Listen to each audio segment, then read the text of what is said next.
Hoy nos acompañan Diego Ordóñez, asambleísta de Pichincha por el Movimiento Creo; Lourdes Tibán, dirigente indígena y ex legisladora por Pachacútec. Completa este panel Gonzalo Ruiz Álvarez, periodista, escritor y subdirector de Diario El Comercio. Bienvenidos a un nuevo programa de Políticamente Correcto. Estamos a pocas horas de que el país celebre un nuevo cambio de gobierno y, al menos en lo formal, que nos acostumbremos a que cada 4 años haya una transición ordenada y civilizada entre presidentes. Y aunque los grandes desafíos que Guillermo Lasso tiene a partir de este 24 de mayo son inmensos, cabe por un momento detenernos para reflexionar qué significa su presidencia en el momento histórico que vive el país. Claudia. Hay varias formas de explicar la transición democrática que comenzará mañana desde las 10 horas. Una de ellas es a través de las cifras. Desde el retorno a la democracia en agosto de 1979, Guillermo Lasso se convertirá mañana en el 15º presidente de la República, aunque es el 10º en gobernar vía elección popular. Luego de Rodrigo Borja, Sixto Durán Ballén y Abdalá Bucaram, es el 4º candidato que conquista el poder en el tercer intento. Y junto a León Febres Cordero en 1984, Bucaram en 1996 y Rafael Correa en el 2006, también es el 4º que ganó la elección pese a haber entrado en segundo lugar al balotaje. Su movimiento Creo es la fuerza número 11 en conquistar el poder, luego del CFP, la DP, el Partido Social Cristiano, la ID, el PUR de Durán Ballén, el PRE, Mira, el FRA, Sociedad Patriótica y Alianza País. Así podemos también inferir que es el 4º presidente cercano a la derecha que gana las elecciones en 42 años, luego de Febres Cordero, Sixto y Maguad. Y también el 4º luego de Borja, Durán Ballén y Maguad, a quien la sombra del populismo no lo cobija. Pero Lasso, como pasó con Lucio Gutiérrez y Rafael Correa en enero del 2007, es uno de los mandatarios con las bancadas más pequeñas de toda la historia. Creo solo tiene 12 de 137 legisladores propios, un grave indicador de que la gobernabilidad no será una aspiración fácil. En este contexto, el guayaquileño de 65 años recibirá mañana un país políticamente frágil e incierto, arrastrando una severa crisis económica, productiva y fiscal, pese a que el barril de petróleo se cotiza por sobre los $65 y bajo una terrible postración sanitaria que se ha cobrado unas 60,000 vidas en exceso, en un pueblo que necesita 18 millones de vacunas para contener el coronavirus. Este espejo de 3 crisis pone a Lasso ante uno de los momentos más delicados de la historia. Carlos, inicias el debate. Bien, gracias Claudia por este reporte y empezamos el debate con Gonzalo Ruiz. Buenos días. Gonzalo, el país ha cifrado demasiadas expectativas de cambio y de recuperación en torno a la llegada de Guillermo Lasso a la presidencia de la República. Y me parece que eso puede ser frustrante si vemos cómo comenzaron y cómo han terminado los 14 presidentes que le han precedido en este momento. ¿Qué opina usted? Gracias, Carlos. Saludos a los amigos del panel y, por supuesto, a la teleaudiencia. Lo primero que sí me gustaría destacar es que estamos asistiendo a una transición ordenada. Esto es un valor en un país donde normalmente ha habido pugnacidad entre quien entra y sale del poder. Es un valor a rescatar. El gobierno saliente entrega información, el gobierno entrante la va recibiendo. Guillermo Lasso ha puesto sus dudas sobre el tema, por ejemplo, de las cifras económicas, pero se está haciendo una transición ordenada y esto es muy, pero muy importante. Ahora, los retos son enormes. No tener una mayoría propia en la Asamblea Nacional, tener grandes demandas nacionales, por supuesto, por delante lo ha puesto el propio presidente electo, el tema de la pandemia, que es una plaga mundial, y naturalmente la economía y la crisis de valores. Pero las expectativas, ¿no?, que se sienten hoy de confianza en los mercados, de que se rompa un ciclo de 14 años, etcétera, etcétera, ¿también se sintió en su debido momento con los otros presidentes o tenemos un momento particular ahora? No necesariamente. Con otros ha habido incluso dudas, incertidumbre. En este hay, unos mercados que por lo menos ponen una expectativa viable de la economía. Ahora, si esa viabilidad se conjuga con lo social frente a las grandes demandas ciudadanas, eso está por verse y se va a jugar en los 4 años de gobierno. ¿Lasso tiene 100 días para hacer un buen inicio de gobierno o hay que darle más tiempo o se agotará en 100 días por cómo es la política ecuatoriana? Los 100 días es un hito clásico, ¿no? Pero yo creo que la urgencia de empezar a trabajar es desde antes del primer día, por las urgencias del país, por las necesidades de la pandemia, de la economía, de la cohesión social, ese reencuentro del que habló el presidente electo. Lourdes Tibán, usted hace 3 años aquí en Políticamente Correcto dijo en un programa que no importaba si el presidente es de derecha, si es que respeta los derechos humanos y es honesto. ¿Se mantiene en esa afirmación? Me mantengo en esa afirmación en la medida que los derechos humanos tienen que ser respetados desde cualquier línea política que venga, sea izquierda o de derecha. El ser humano debe ser el objeto primordial de todo gobierno. Hoy más que nunca al gobierno de la derecha corresponde mirar qué espera el pueblo ecuatoriano, qué espera ese ciudadano de a pie, qué espera ese ciudadano que está desempleado, qué espera ese ciudadano que vive juntos la doble crisis, el desempleo y la enfermedad del COVID. ¿Y qué siente Entonces, usted? yo pienso que al presidente de la República corresponde en estos momentos no pensar en los 10 días, en los 100 días. Ojalá en el primer mes podamos tener unos 10 millones de vacunados para que el presidente de la República pueda un poco tomar respiro y decir, vamos a reabrir los negocios. Reabre los negocios, reabre las plazas de trabajo y el ciudadano va a comenzar a buscar trabajo. ¿Y cuál es su feeling, Lourdes Tibán? ¿Cómo mira usted a Guillermo Lasso este momento? Usted que es una política de trayectoria, que ha estado con varios gobiernos, que se ha relacionado con ellos. ¿Cómo mira usted a él?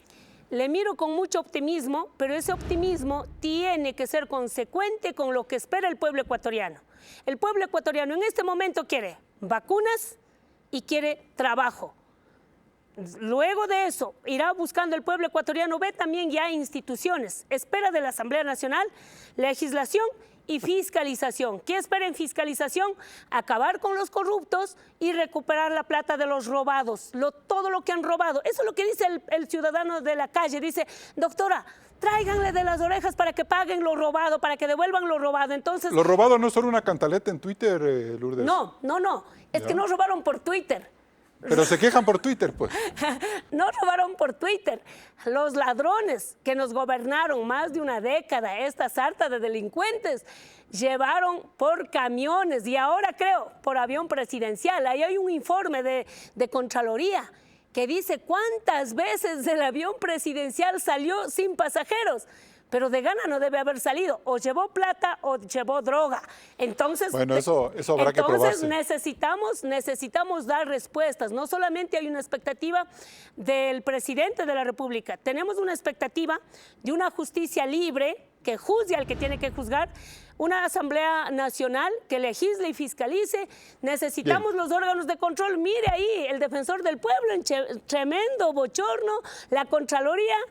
Tanto el defensor del pueblo como el Contralor dice que están atendiendo de 8 a 8 de la noche en la cárcel 4. Eso no puede pasar. Bueno, vamos a seguir hablando de eso. Diego Ordóñez, ¿qué significa políticamente Guillermo Lasso este momento? Significa reconciliación, significa encuentro. Y me parece que para eso sirve como demostración lo sucedido durante la campaña en la segunda vuelta. El presidente Lasso tomará su juramento luego de haber recogido y haber incorporado diversas expresiones de temas de interés, de preocupación, de aspiraciones de muchos sectores que van más allá exclusivamente del tema económico. Cierto es que el tema desempleo atraviesa a toda la sociedad ecuatoriana, a los más pobres, pero también hay otros temas que preocupan a la sociedad. Es una sociedad civil que se ha vuelto vigorosa, No obstante, 10 años de persecución y de represión, esa sociedad se ha convertido ¿Eso marca una distancia del presidente Lasso con los otros 14 presidentes? ¿Esa sociedad civil, ese carácter? La sociedad civil se ha convertido en un actor político importante, no un actor electoral, pero es un actor político muy importante. E incorporar esa sociedad civil en el debate, abrir espacios cuando haya controversia, discrepancias de puntos de vista, es fundamental en términos de construir, consolidar democracia. Lasso ha llamado al encuentro. El encuentro es ese precisamente, el encuentro con los ciudadanos, el encuentro con la sociedad civil, con los diferentes intereses que se expresan y que fueron recogidos en la segunda vuelta. La historia política de este país puede dividirse en 2 grupos, en caudillos y en presidentes. ¿En qué grupo está Guillermo Lasso, Diego? Bueno, yo creo que esto se concluye de la forma en que Guillermo Lasso se expresa, ¿no? Yo quisiera contrastar con opinión o con formas de expresión de otros líderes políticos que a veces hablan de su gente como si son un grupo de obsecuentes, de gentes sin voluntad, aquellos a los que se les tiene que dar órdenes. Yo veo a Lasso como una persona que lo que hace es escuchar, es un hombre democrático. Y cuando una persona es democrática, cuando está dispuesto a oír, cuando está dispuesto a rectificar, no es un caudillo, ¿no? Perfecto. Es un líder democrático. Gonzalo, brevemente, ¿se puede decir que a partir de mañana hay un presidente que no es caudillo, que no es populista? ¿Cerramos ese ciclo si es que hablamos de una lógica pendular o estamos solo teorizando?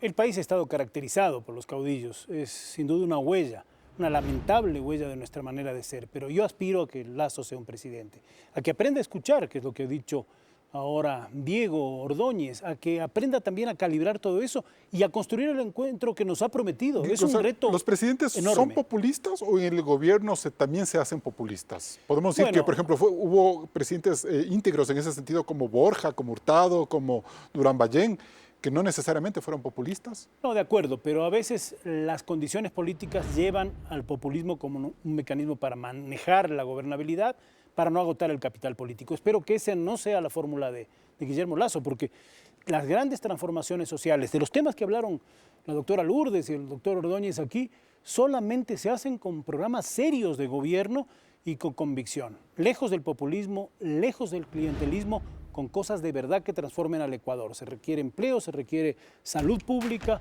se requiere un poquito más de cordialidad, incluso discrepar civilizadamente. Bien, nos vamos a un primer corte comercial, seguimos en Políticamente Correcto.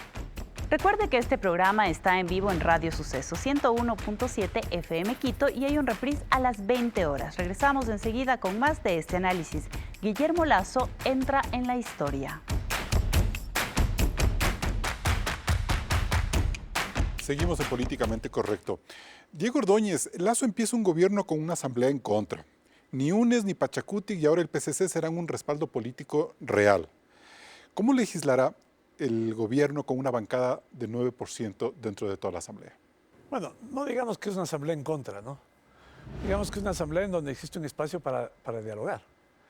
Y la evidencia de eso es el resultado de las elecciones con las que se eligió la mesa directiva, el comité, el consejo de administración legislativa y toda la integración de las comisiones. Al tercer intento, pero... Bueno, de todas maneras, Y con el las resultado es justas. lo que cuenta, ¿no? El resultado que cuenta es que precisamente es el esfuerzo de dialogar, el esfuerzo de concertar. Y a mí me parece que eso muestra un escenario que no estaba previsto, ¿no?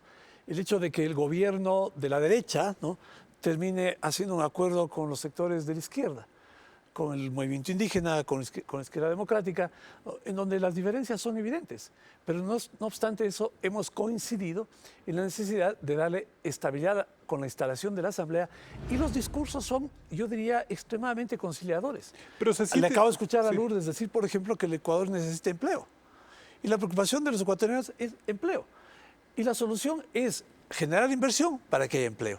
Esto es... Pero así ¿qué de hacemos sencillo. frente a una asamblea en donde cada voto cuenta para lograr 70 y así empezar una ley en donde seguramente el Partido Social Cristiano y UNES tendrán el chance de desquitarse de Guillermo Lasso por cómo se sucedió el fin del acuerdo a último momento? Bueno, a pesar de las declaraciones del exalcalde de Nebot, ha dicho, entre otras, una frase que me parece muy importante. Él ha dicho que apoyarán aquellas leyes de beneficio del Ecuador. Entonces, con esa declaración yo me quedo, ¿no?, para decir, bueno, ha habido una divergencia que ojalá no se convierta pues, en una razón de retaliación. Yo no veo por ahí que Pero- pueda darse eso, sino recogiendo estas expresiones del exalcalde de Nebot, en el sentido de que igual se va a tener la Pero, posibilidad de Diego, conversar sobre temas que convienen al Pero, Ecuador. Diego, ¿está el presidente Lasso y su equipo político en capacidad de sostener estas desgastantes negociaciones y diálogos parlamentarios para impulsar leyes desde una visión doctrinaria que terminen agotándolos totalmente? O sea, ni a Rodrigo Borja ni a Sixto Durán Ballén se les vio con esa forma tan metódica de ir aprobando leyes, porque siempre perdían apoyos y terminaban ministros censurados y arrinconados totalmente. Durante el correísmo tuvimos hegemonía, ¿no? Pisoteo, abuso, irrespeto. Durante el morenismo, pues una cosa totalmente dispersa. Tú acabas de mencionar ese momento, Carlos, que la negociación tiene que ver con contenidos, tiene que ver con... Pero estamos con en ideología. capacidad de hacerlo. Bueno, acabamos de demostrar que en la Asamblea se ha electo una presidenta del movimiento Pachacutic, hemos integrado las comisiones y eso quiere decir que el equipo político tiene toda la capacidad para abrir este espacio de encuentro y negociación. Perfecto. Gonzalo Ruiz, la ruptura política entre Creo y el Partido Social Cristiano puede ser comprensible hasta cierto punto, pero ¿cuánto afectará el enfrentamiento personal entre Lasso y Nebot? ¿Eso es lamentable? ¿Eso puede pasar factura en los próximos meses o años? Bueno, yo coincido con lo de acostumbrados que estábamos a la hegemonía, esta diversidad que vemos expresada en la Asamblea Nacional. Asusta. Nos llama la atención, incluso a los jóvenes periodistas. Bueno, así era cuando se trataba de poner de acuerdo para conformar las comisiones. El acuerdo inicial entre Creo, Partido Social Cristiano y UNES podría haberse cumplido porque es la realidad de las condiciones políticas de la Asamblea. Un UNES numeroso, Pachacutic numeroso, Izquierda Democrática con un bloque importante, el Partido Social Cristiano mucho más grandes que el propio bloque de Creo. Lo que rompió un poco la lógica de eso es la denuncia de César Ron diciendo que había un acuerdo de impunidad, un acuerdo para hacer una comisión de la verdad, y entonces ahí viene el factor de ingobernabilidad. Cierto es que hasta el jueves por la madrugada, el de la media mañana, pasada, sí. El acuerdo estaba, funcionaba, incluso Jaime Nebot ha dicho, participaron en las conversaciones. Muy mal visto si hubiese habido un acuerdo de impunidad. Pero le resintió a Nebot, pues. Pero eso. acaba de decir una cosa, Diego Ordóñez, muy importante. Yo lo escuché también a Henry Kronfle en una entrevista con Diego, queriendo decir que aquellos proyectos en los que ellos estén de acuerdo y requieran de los votos, los van a tener. O sea, esa ruptura es una ruptura de una alianza que se dio Pero, en primera y Gonzalo, segunda o sea, vuelta, pero que no es necesariamente Pero una no vale alianza acordarse de parlamentaria, Daniel ¿no? Maguad, de Lucio Gutiérrez, de Gustavo Noboa, cómo impulsaban las leyes, cómo terminaban retirando los proyectos, agotados, agobiados, derrotados políticamente, con cambio de ministros de por medio. Pero Carlos, eso pasa cuando se vive en democracia. Es negociación en el buen sentido de la palabra, es ceder posiciones encontradas, porque si no lo demás es imposición, los alzamanos, no queremos más eso. Yo sé que va a ser muy difícil la gobernabilidad, incluso con Pachacutic, con Guadalupe Llori, que es muy dura en sus conceptos por los temas de minería, de extracción petrolera, en fin, pero es la realidad política del país la que está expresada ahí, y tenemos que acostumbrarnos a vivir así y además saber ceder. Eso es positivo.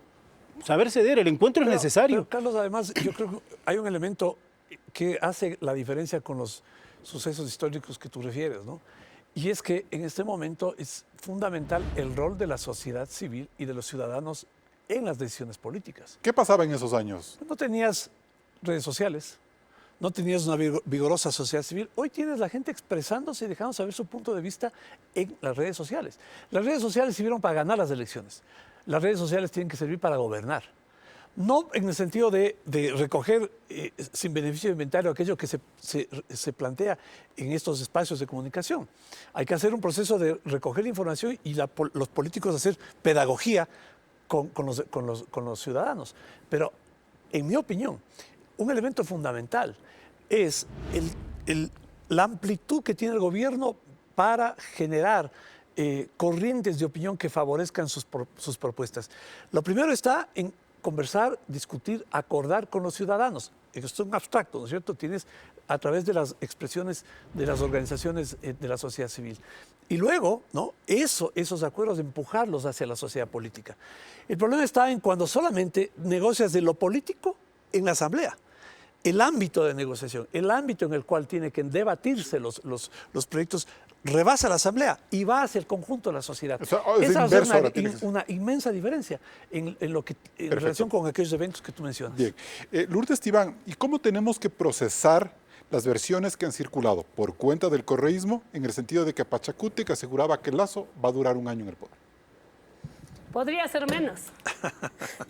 Si es que no sintoniza, y tómenlo en serio, Pero esto no es broma. pero él va a ganar, él gobernó por 4 años. Esto no es broma. Lourdes. Estamos viviendo una transición democrática con elecciones en donde clarísimo tenemos 4 millones y algo más entre voto nulo de la CONAIE, del Pachacutic, voto en blanco y ausentismo. A eso le vamos a sumar los 4 millones y más del correísmo. Y a eso le vamos a sumar a un sector que no vota todavía, que es 16 para abajo. Entonces, lo que el señor Guillermo Lasso tiene que estar a partir del día de mañana aterrizado totalmente con las necesidades y el pensamiento y las aspiraciones del pueblo ecuatoriano. Pero no, pues bajo el dogal de que me caigo en menos de un año, pues No, Lourdes, no, esta no es la digo, democracia. vea, O sea, me pues, refiero a que incluso ese si es el hace bien planteamiento las- que Correa a ver. dice que ustedes hicieron para negociar la presidencia. Que tranquilos le den a Pachacutic, ¿negociar de qué? que tranquilamente le den a Pachacutic la presidencia de la Asamblea, ver, negociando a ver, con el correísmo para en un año se podía caer Lasso. Eso es lo que se dijo. A ver, amiguito, primero hablemos claro.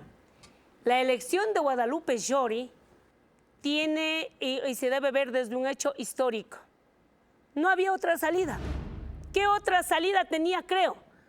O transar con la corrupción de Rafael Correa, transar con la corrupción de eso que en 2 días, yo estoy de acuerdo con Diego, las redes sociales hizo que en 2 días desbarate la alianza y el pacto de la regalada gana que iba a ser Lasso, socialcristianos y Correa. Pero Eso el pueblo no te ustedes acepta. hablaron antes con Correa, Ya, pues. Eso, sí, pero igual Y le no se dijeron iba que a- un año iba a durar Lasso. pero igual no se iba a dar la alianza con UNES. ¿Pero lo El dijeron o no lo dijeron, Lourdes? Yo no he estado en los diálogos, pero respeto mucho los diálogos de los asambleístas en funciones, porque yo ya no soy asambleísta, pero soy miembro de Pachacutic.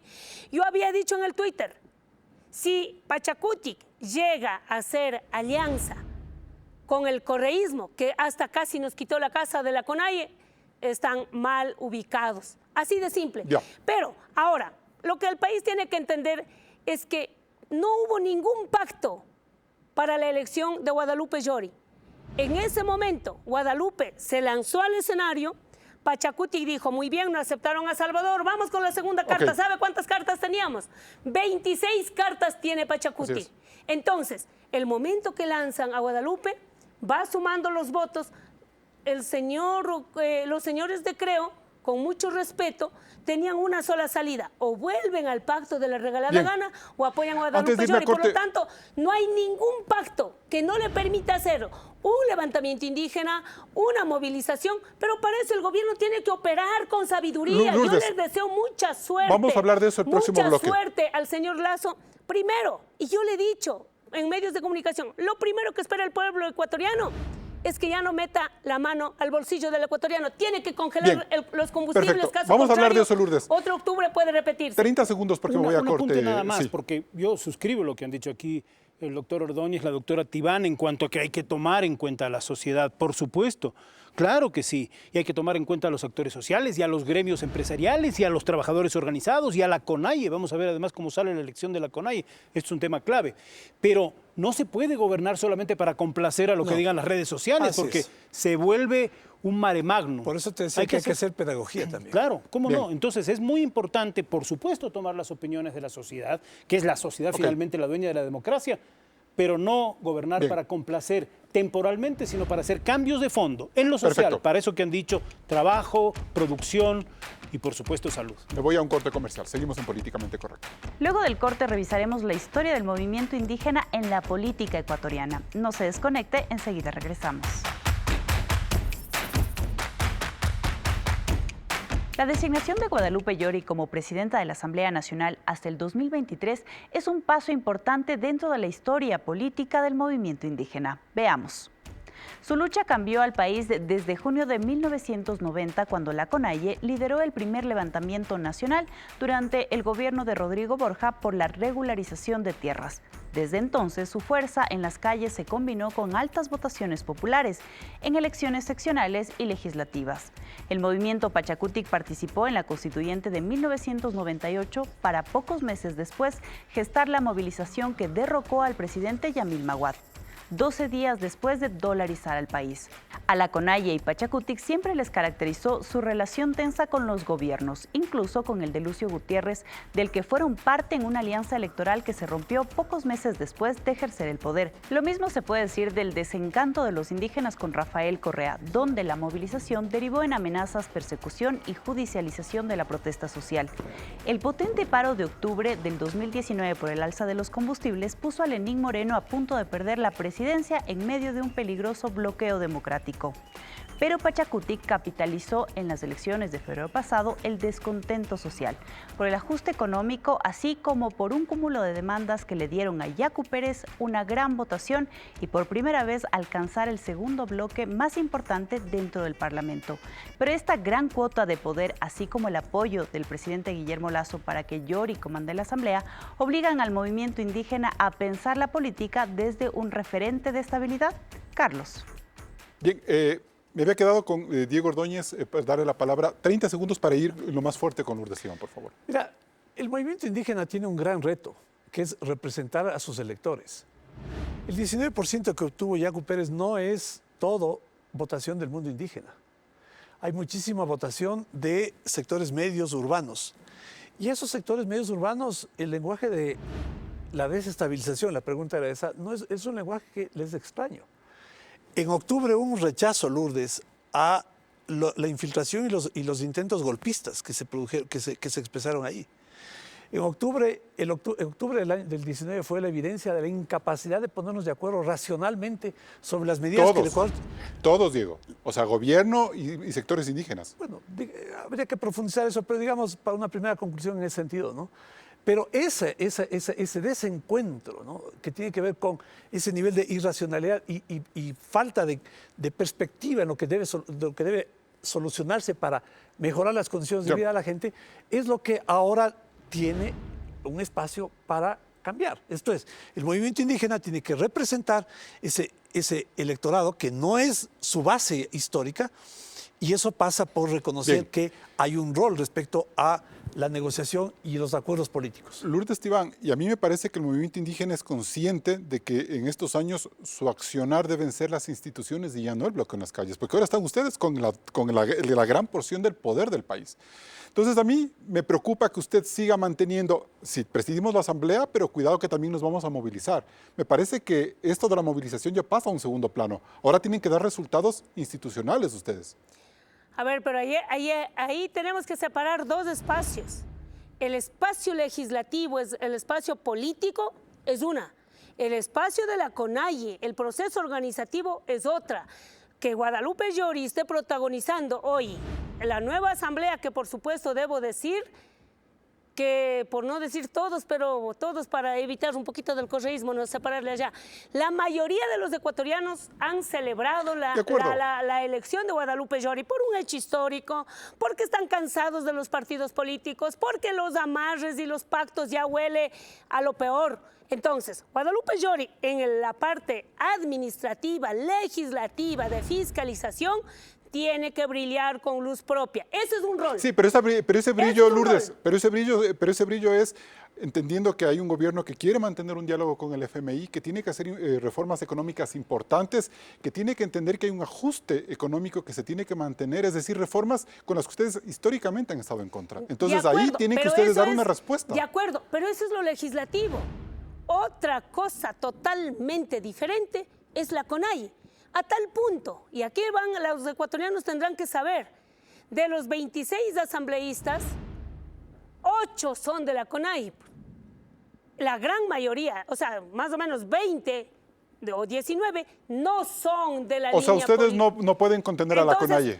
Cuidado con confundir. No se puede confundir por nada. La elección de la CONAIE ya mismo viene, no es que Guadalupe Llori va a decir aquí se pone esta persona, no.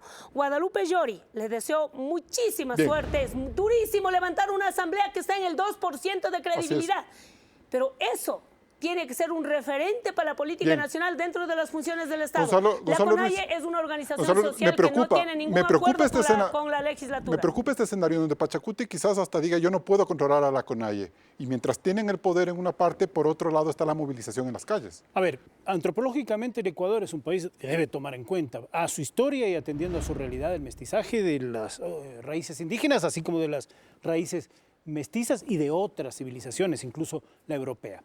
Cuando surge en el año 90 el levantamiento indígena, habían pasado cosas, había pasado la campaña de alfabetización Monseñor Leonidas Poroaño, había pasado el Foderuma de la época de Hurtado, en fin, y hubo aquí, en el Salón del Senado, recuerdo, porque yo cubrí como reportero en aquella época, un encuentro americano de indígenas, que de algún modo fue el motor, la línea de partida. Pero del ahora tienen movimiento que indígena. gobernar, pues. Gonzalo. Ahora es otra cosa.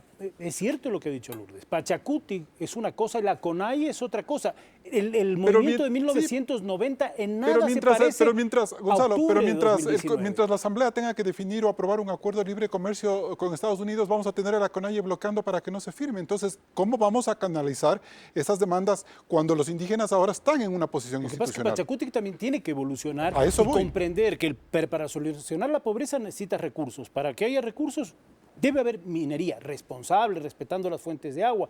Debe haber extracción petrolera, por supuesto respetando a las comunidades circundantes y a la diversidad. Lourdes, ¿hay esa madurez de en la Pachacuti? naturaleza, Aquí eso el es importante. compañero el periodista debería ser ministro de Energía y Minas. Gracias, Lourdes. Y le voy a sugerir al nuevo gobierno, Renuncio. por favor, den poniendo.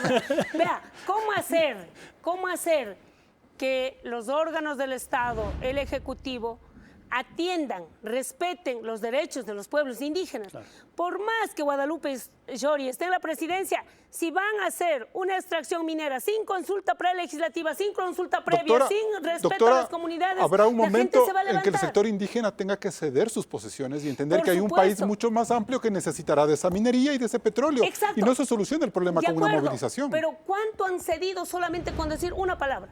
Que no haya minería donde hay fuentes de agua. ¿A usted le gustaría tomar No me gustaría. agua cuando De acuerdo. están haciendo minería por arriba y el agua baja Pero si el petróleo como valor, como commodity se va a acabar de aquí El en 10 agua años, prefiero que ahora me lo exploten para el que después de agua- 10 el agua años repensar el contaminada desarrollo. que le va a hacer daño a su salud, usted va a decir, sí, vayan a hacer minería en cualquier otro lado, menos en fuentes de agua. Eso ya el movimiento indígena ha cedido en sus territorios. De manera que lo que estamos salvando es los derechos humanos frente a la salud y también una reserva a favor de los pueblos Perfecto. indígenas. Un apunte. Sí. Súper cortito, por favor. Sí, nada más. Fuentes de agua respetadas, responsabilidad social y respeto a la naturaleza. Responsabilidad ambiental. Y ambiental, por supuesto. Y extraer, Perfecto. claro, porque si no, ¿qué? ¿Vamos a dejar el petróleo bajo tierra? ¿Vamos a dejar la De mina bajo Ordóñez, tierra? usted apostó porque Aquí hay un Pachacuti problema estuviera social. presidiendo la Asamblea. Bueno, yo creo que esto va a ser un proceso de aprendizaje para todos, ¿no? El proceso de aprendizaje quiere decir que en una sociedad todos tenemos que conversar y que la negociación tiene que convertirse en el arte de ceder ¿Con la CONAIE en la calle? con todos los actores sociales.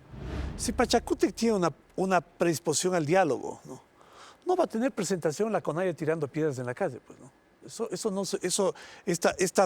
Esta doble imagen pues va a sonar evidentemente contradictoria, ¿no? Evidentemente contradictoria por más que traten de hacer la diferencia entre Pachacuti y la CONAIE. Verdad en los hechos, pero políticamente difícilmente comprensible. Entonces, este proceso de aprendizaje va a ser un proceso de aprendizaje que tiene que estar acompañado además, insisto, por la sociedad. Porque, insisto, Lourdes, ustedes tienen una agenda del mundo indígena. En la votación de Yacu Pérez, en el porcentaje de votos que terminó en ese bloque de 27 asambleístas, hay intereses que no solamente tienen que ver con el mundo indígena. Entonces hay que abrir reconocer esa realidad, expresar esos intereses y hacerlo de forma democrática. Perfecto. No la imposición, no el discurso ultimista, no el dogmatismo, sino Bien. la posibilidad de llegar a Me acuerdos. voy a un siguiente corte comercial. Seguimos en Políticamente Correcto. La región vive momentos decisivos. ¿Qué papel jugará Ecuador en el panorama geopolítico? Se lo contamos luego del corte.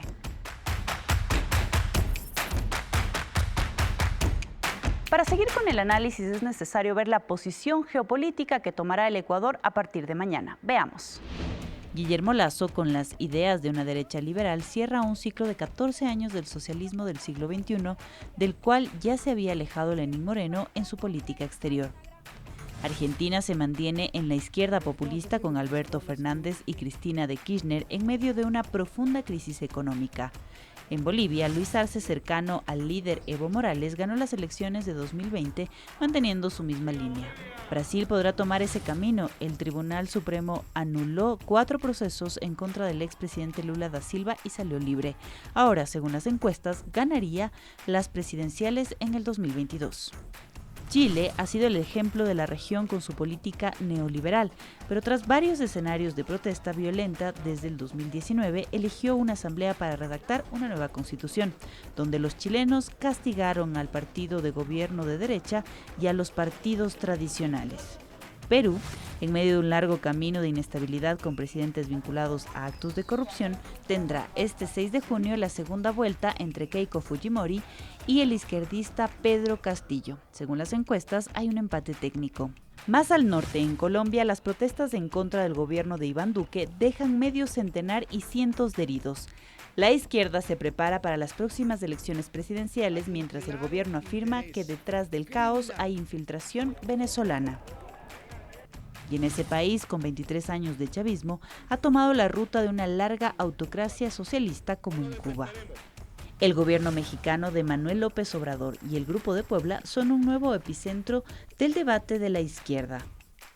En Centroamérica tenemos una derecha radical en El Salvador con Nayib Bukele, quien de forma autoritaria ya ha tomado algunos poderes del Estado. En este mismo panorama, resta por saber si el gobierno demócrata de Joe Biden en Estados Unidos verá en Ecuador un aliado regional.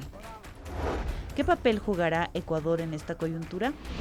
Gonzalo Ruiz, cuando de todas maneras Ecuador gira a la derecha, el resto de países parecen ir nuevamente hacia la izquierda. O al populismo, que ese es el problema, porque Petro está tan cerca de Maduro y tan lejos, sí, de los Estados Unidos, pero también de la racionalidad. O Perú, que tiene que escoger entre dos populismos, uno de derecha y uno de supuesta izquierda.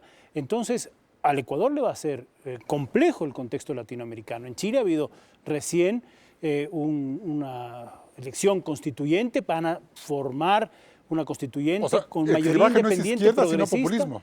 ¿Cómo? El clivaje no es izquierda, sino populismo. Yo pienso que ese es un problema. Es que el populismo se expresa a través de la izquierda radical.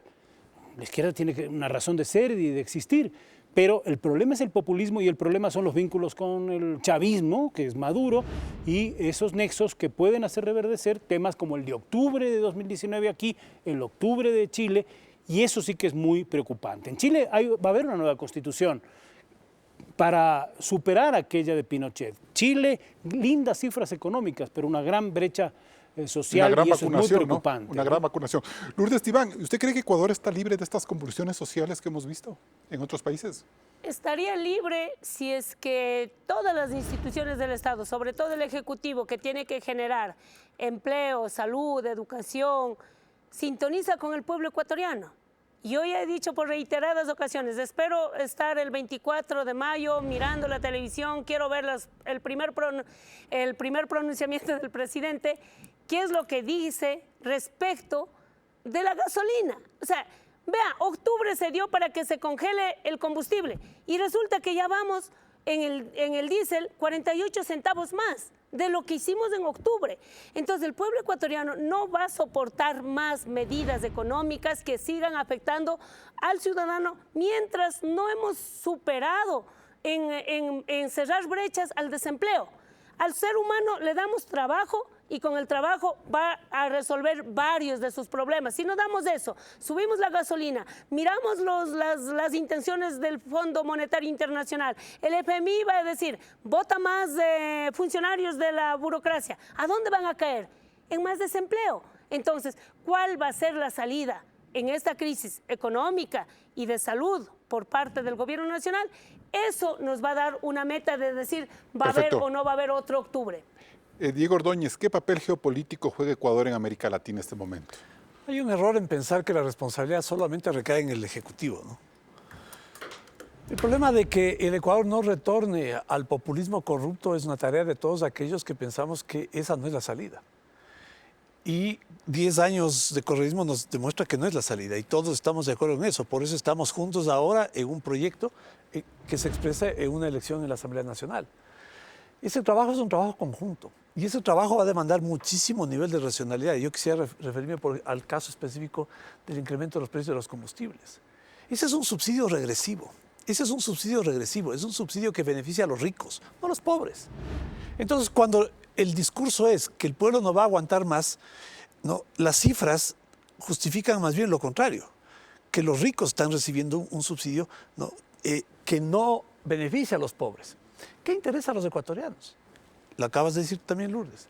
Empleo. ¿Qué tenemos que hacer para que haya empleo? Inversión. ¿Y esa inversión se consigue con un panorama geopolítico como el que estamos viendo, Diego? Bueno, hay que crear condiciones para que el Ecuador sea un escenario. O sea, me refiero a Ecuador como un país con ciertas certezas frente a Colombia, Perú convulsionados, Chile en incertidumbre.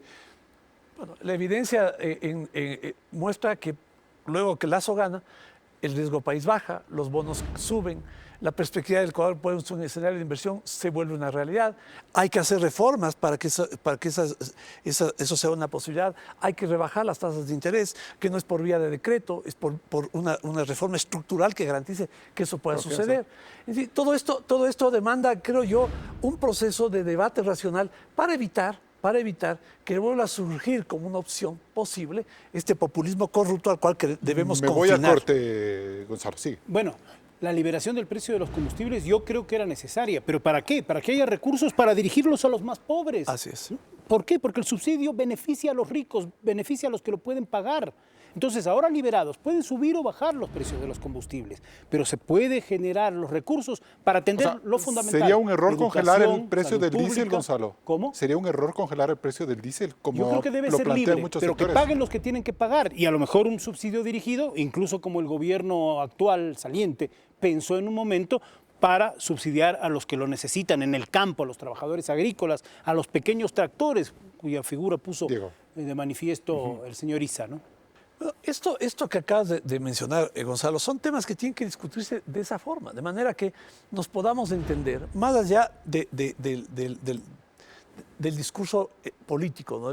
de la consigna. Por eso decía hace un momento, esto es un proceso de aprendizaje. La CONAIE, Pachacuti va a aprender a cómo manejar esta relación institucional que es nueva, que me refiero a eso, ¿no? Porque es nueva, aprender en el sentido que no han estado en ese escenario antes, ¿no? Y el resto de los sectores de la sociedad también entender que lo fundamental es encontrarnos. Esto no es un discurso vacuo, no es un discurso sin contenidos. Tiene mucho contenido el hecho de que solamente a través del encuentro, a través de la concertación, se pueden salir adelante de los problemas. ¿Hay forma cómo replantear el discurso sobre los combustibles, de Lourdes? Por el momento no. En octubre se firmó un compromiso de trabajar con el Ejecutivo alguna alternativa. Moreno. Nunca más se volvió a comentar, ni a llamar, ni se resolvió. Pero yo considero que en el tema económico el presidente tendrá que hacer lo políticamente correcto. Ahí sí, lo económicamente correcto. Bien. ¿Por qué? Porque en octubre los que estaban alrededor de Lenín Moreno no hicieron una lectura económicamente correcta, ni socialmente correcta, ni políticamente correcta. Cuando subieron la gasolina, yo le chateé a una ministra y le dije, oiga, acaban de echar gasolina a la movilización de la CONAIE. No pasa nada. Eso le dijo María Paula Romo. La CONAIE está desgastada, dirigentes desprestigiados, la movilización totalmente terminada, no va a pasar absolutamente nada. Eso significa tener una lectura política y social equivocada. Perfecto. Y sabemos lo que pasó. Me voy a un corte comercial.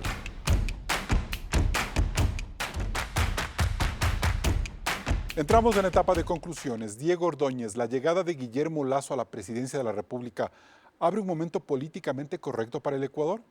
Sin duda, por la apertura que el presidente Lasso ha demostrado, por el discurso del encuentro, por la necesidad de que tratemos los temas con racionalidad y procuremos fundamentalmente llegar a acuerdos. El arte de ceder, Carlos, el arte de ceder tiene que ser la forma en la que los diálogos políticos se dirijan en el futuro. Lourdes Tibán. El arte de ganar, que gane el gobierno en la gobernabilidad y que gane el pueblo ecuatoriano en el buen vivir. Caso contrario, no habríamos hecho una lectura de lo que el momento histórico requiere del nuevo presidente de la República y de todas las instituciones del Estado. Gonzalo Ruiz, ¿qué es lo políticamente correcto? Bueno, aprender a gobernar significa aprender a ceder. El país del encuentro no es un discurso, tiene que volverse práctico. Y hay que aprender también a tener, desde luego, préstamos del Fondo Monetario Internacional, pero para atender lo social, que es lo que clama todo el pueblo ecuatoriano. Salud, educación y trabajo. Y para eso necesitamos producir, necesitamos generar capital y necesitamos salir adelante. No es cosa fácil. Gran reto del presidente electo Guillermo Lasso. Y bien, Este 24 de mayo no solo que Ecuador escribirá un nuevo capítulo de su historia republicana, siempre tormentosa. Mañana también se recuerdan los 40 años de la trágica muerte del presidente Jaime Roldós, quien inauguró el periodo democrático más largo que hemos tenido. Es bueno que en memoria de este gran líder progresista y defensor de los derechos humanos, quienes hoy toman las riendas del nuevo Ecuador lo hagan con patriotismo, valentía y honestidad. El presidente Guillermo Lasso y el movimiento indígena tienen la oportunidad de sentar las bases de una nación próspera, equitativa y políticamente madura.